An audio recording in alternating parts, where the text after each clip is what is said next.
Hello students, आप सबका हमारे चैनल एम्पलीट्यूड स्टडीज़ 2.0 में स्वागत है। और अप्लाइड फिज़िक्स सेकंड में हम unit number second wave optics है, जो कि सेकंड सेमेस्टर में पढ़ाया जाता है सब्जेक्ट, इसके मल्टीपल चॉइस क्वेश्चंस की वीडियोस बना रहे हैं हम। तो उसी सीरीज़ में ये पहला वीडियो है। और देखिए क्वेश्चन नंबर 1 है हमारे पास, प्रकाश तरंग किस प्रकार की तरंग है। तो देखिए अनुप्रस्थ, अनुदैर्ध्य, उपरोक्त दोनों और इनमें से कोई नहीं।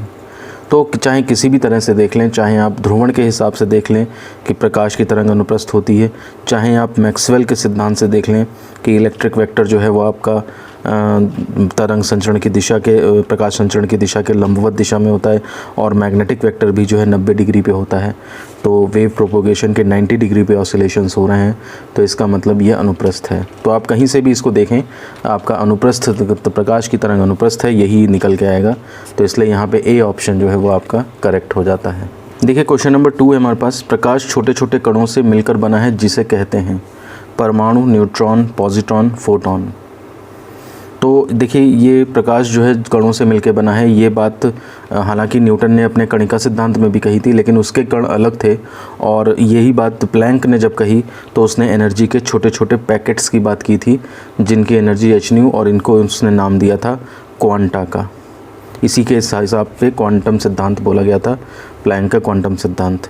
लेकिन 1900 में तो ये दिया था, और 1905 में आइंस्टाइन ने प्रकाश विद्युत प्रभाव को एक्सप्लेन किया। और प्रकाश विद्युत प्रभाव को एक्सप्लेन करते समय उसने प्लैंक की क्वांटम थ्योरी को यूज़ किया, और तब उसने लाइट के अंदर के जो छोटे छोटे पार्टिकल्स थे उनको फोटॉन नाम दिया। यही एनर्जी पैकेट्स जो लाइट के, उनको फोटॉन नाम दिया।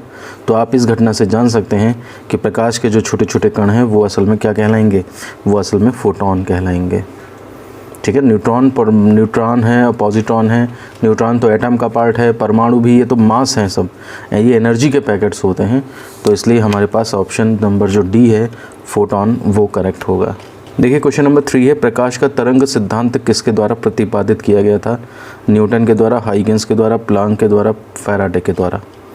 तो देखिए न्यूटन ने तो कणिका सिद्धांत दिया था और प्लैंक ने क्वांटम सिद्धांत दिया था। अब बचा ये फैराडे का इससे कोई लेना देना नहीं है। फैराडे के अपने अलग से चुंबकीय प्रेरण और ये सब के एक्सपेरिमेंट्स हैं। हाइगेंस जो था उसने तरंग सिद्धांत प्रतिपादित किया था। इसी ने बताया था कि प्रकाश जो है वो तरंगों के रूप में चलता है, और तरंगाग्र होते हैं और उनके ऊपर द्वितीयक तरंगिकाएँ निकलती हैं। ये सारे कंसेप्ट जो हैं वो हाइगेंस के ही दिए हुए हैं। तो हमारे क्वेश्चन नंबर 3 का जो सही आंसर है वो बी हो जाएगा। क्वेश्चन नंबर 4 है, देखिए निम्नलिखित में से कौन सी घटना यह निर्णय लेने में सहायक है कि प्रकाश एक अनुप्रस्थ तरंग है। मतलब किस घटना का एक्सप्लेनेशन अनुप्रस्थ तरंग मान करके ही हो सकता है। तो व्यतिकरण, विवर्तन, ध्रुवण, अपवर्तन। ध्यान दीजिए, मैंने थ्योरी क्लासेस में भी आपको ये बात बताई है कि व्यतिकरण, विवर्तन, अपवर्तन, इन सब की व्याख्या तरंग सिद्धांत से हो जाती है। लेकिन जब ध्रुवण की व्याख्या करने के लिए हाइगेंस ने शुरुआत की तो वो नहीं कर पाए, क्योंकि उन्होंने तरंग जो मानी थी अपनी, वो अनुदैर्ध्य तरंग मानी थी। तो फिर बाद में साइंटिस्ट लोगों ने, फ्रेस्नेल ने और इन सब ने ये माना कि प्रकाश की जो प्रकृति है वो अनुदैर्ध्य ना होकर के अनुप्रस्थ है, और जैसे ही उन्होंने उसको अनुप्रस्थ कंसीडर किया, ध्रुवण की व्याख्या आराम से हो गई। तो इसलिए ध्रुवण ही वो घटना है जो ये एक्सप्लेन करती है, जो ये बताती है कि प्रकाश एक अनुप्रस्थ तरंग है। तो इसलिए इसमें क्वेश्चन नंबर 4 का हमारा ऑप्शन नंबर सी जो है वो करेक्ट हो जाएगा। तो देखिए ये थ्योरी आपने जितनी अच्छी पढ़ी है उतनी आसानी से आप जो है वो ये क्वेश्चन सॉल्व कर पाएंगे। क्वेश्चन नंबर 5 है, देखिए प्रकाश प्रभाव का प्रतिपादन किया था कॉम्पटन ने, मैक्सवेल ने, आइंस्टाइन ने, न्यूटन ने। तो देखिए प्रकाश विद्युत प्रभाव मैंने अभी आपको पिछले क्वेश्चंस में बताया है कि 1900 में प्लैंक ने क्वांटम थ्योरी दी थी, और 1905 में आइंस्टाइन ने जो है वो प्रकाश विद्युत प्रभाव, ये इसको एक्सप्लेन किया था। और इसी के लिए इनको जो है आइंस्टाइन को जो है नोबेल प्राइज़ मिला था। ध्यान रखिए आइंस्टाइन ने बाद में बहुत बड़े बड़े काम किए हैं।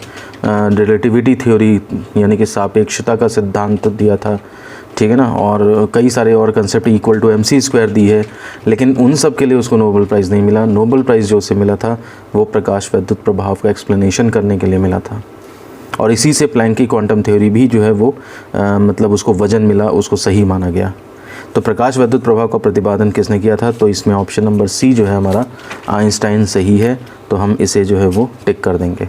देखिए क्वेश्चन नंबर 6 है, किसने सर्वप्रथम यह दिखलाया कि प्रकाश तरंगों का विवर्तन होता है? Grimaldi, young, Maxwell, Foucault. देखिए मैंने ये पार्ट जो है वो आपको थ्योरी क्लास में कवर किया था और मैं हर पार्ट के पहले थोड़ा सा उसका इंट्रोडक्शन बताता हूँ कि उसकी हिस्ट्री क्या है, कैसे वो जनरेट हुआ। तो तब मैंने आपको ये बताया था कि फ्रांसिस ग्रिमाल्डी ये साइंटिस्ट थे जिन्होंने सबसे पहले विवर्तन की घटना को दिखाया था और ये चीज़ उन्होंने जो है वो उससे पहले ही कर ली थी। नहीं ठीक है, ये छोड़ो लाइन। तो यहाँ पर हमारा ऑप्शन नंबर जो ए है ग्रिमाल्डी, ये करेक्ट माना जाएगा। तो इसलिए अगर आपके कंसेप्ट क्लियर हैं तो आपको ये क्वेश्चंस प्रॉब्लम नहीं करेंगे। आप देख रहे होंगे इस वीडियो के आई बटन में ऊपर आपको कई प्लेलिस्ट के लिंक मिल रहे होंगे। आप उन प्लेलिस्ट को जा कर के और वहाँ से वीडियोस देख सकते हैं, थ्योरी क्लासेस को रेफ़र कर सकते हैं। देखिए क्वेश्चन नंबर 7 है, प्रकाश के विद्युत चुंबकीय स्वरूप की खोज की स्नेल ने, न्यूटन ने, मैक्सवेल ने और यंग ने। तो देखिए थ्योरी क्लासेस में भी मैंने पढ़ाया था, सबसे पहले न्यूटन का कणिका सिद्धांत, उसके बाद हाइगेंस की तरंग सिद्धांत, फिर मैक्सवेल का विद्युत चुंबकीय तरंग सिद्धांत। तो उसी से आप देखिए विद्युत चुंबकीय स्वरूप की खोज किसने करी, तो वो मैक्सवेल ने करी थी। तो इसका मतलब हमारा ऑप्शन नंबर सी जो है वो करेक्ट होगा। देखिए क्वेश्चन नंबर 8 है, किसी अवरोध की कोर अथवा किनारे से प्रकाश का मुड़ना कहलाता है? तो देखिए तीक्ष्ण कोर हो और उससे प्रकाश मुड़ जाए तो ये घटना आपको पता होना चाहिए, ये घटना विवर्तन कहलाती है।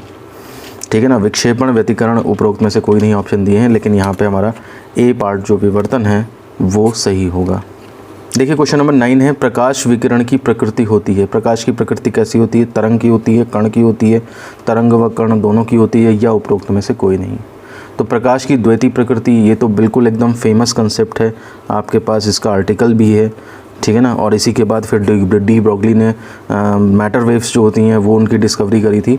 तो प्रकाश की द्वैती प्रकृति है, यानी कि तरंग व कण दोनों की प्रकृति है, इसलिए हमारा ऑप्शन नंबर सी जो है वो सही हो जाएगा। आइए चलते हैं क्वेश्चन नंबर 10 पे, और ये हमारे वीडियो का लास्ट क्वेश्चन भी है।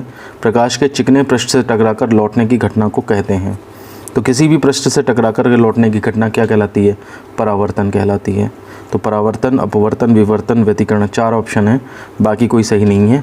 परावर्तन सही है, तो इसलिए हमारा ऑप्शन नंबर ए जो है वो सही माना जाएगा।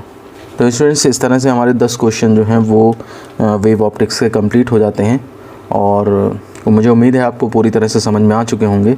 और अगर फिर भी कोई प्रॉब्लम है तो आप इस वीडियो के कमेंट बॉक्स में लिख करके हमसे पूछ सकते हैं। हम पूरी कोशिश करेंगे कि आपकी समस्याओं का समाधान कर सकें।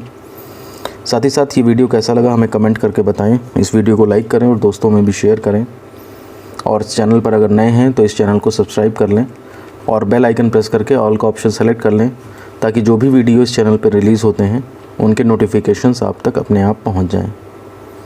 तो इसी के साथ मैं इस वीडियो को ख़त्म करता हूं। धन्यवाद।